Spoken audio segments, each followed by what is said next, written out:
So, what really lies beneath your conscious thoughts? Today, we are diving deep into the iceberg of belief. You know, that hidden 9/10 of you that's quietly shaping every single moment of your life. Just think about it for a second. Have you ever had that strange, unshakable feeling that something is true, even when all the logic, all the evidence is pointing in the complete opposite direction? Well, that tension, that's exactly what we're going to unpack. It's a clash between two totally different ways of knowing. And here's how we're going to do it. First, we'll look at those beliefs hiding just beneath the surface. Then, we'll explore the two different levels of knowing, see how they actually fit together, understand the real power of our conscious ideas, and finally, figure out how all this helps you find your own true north. All right, let's start at the very beginning, with the foundation of this whole idea. So our guide for this exploration is some really fascinating work on process theology, digging into the ideas of philosopher Alfred North Whitehead. And he introduces this absolutely crucial distinction, the gap between what we consciously think and a much, much deeper, more fundamental level of our experience. See, it's like we have two layers of belief operating at all times. On one side, you've got this pre-premisized experience. You can think of it as that gut-level, intuitive, pre-conscious stuff that we all kind of share. And then on the other side, you have our conscious beliefs, the ideas we actually formulate and talk about, the things we learn from books or teachers. And here's the kicker. They don't always get along. And that mismatch, that friction between our two levels of knowing, well, that's where that inner conflict really comes from. The source gives us a perfect example, causality.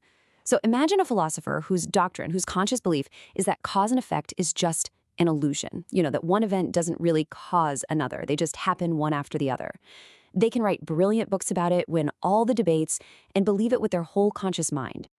But, and this is so important, that very same person still experiences the world as if their actions matter, as if their choices have real consequences. They still feel guilt or responsibility, which totally depends on the idea that their actions influence outcomes. That deep, gut-level knowledge of causation is impossible to shake, no matter what their conscious brain is telling them. And you know, this isn't just some abstract thing about physics. The source makes it clear that this exact same dynamic is at play in our most profound human experiences. Our deep-seated sense of right and wrong, our intuition about what's truly valuable, and for a lot of people, that feeling of being connected to something sacred. All of that stuff is known at that deeper preconscious level. Okay, so if we've got these two competing levels of belief constantly at work, how in the world do they relate to each other? And maybe more importantly, which one is really running the show? I mean, we're taught our whole lives to prioritize conscious, rational thought above everything else, right? But what if that's not the whole story?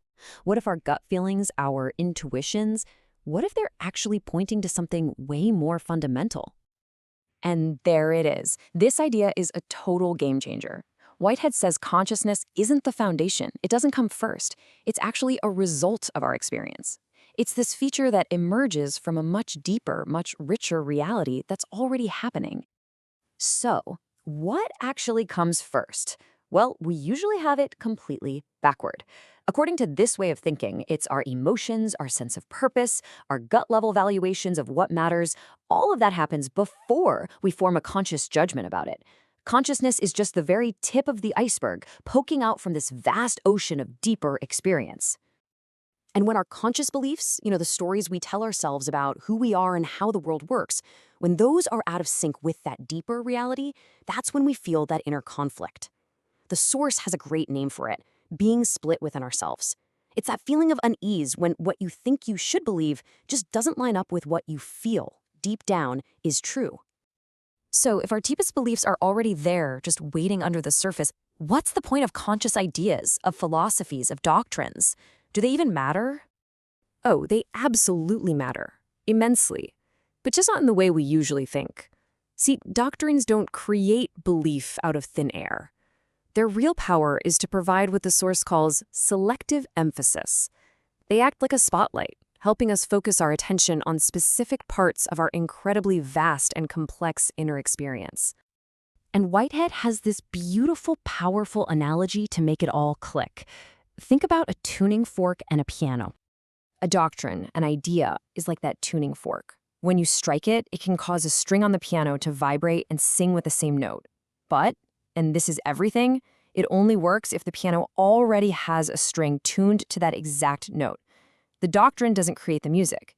It just awakens the music that was already there, waiting to be heard. It resonates with a truth we already apprehend deep inside.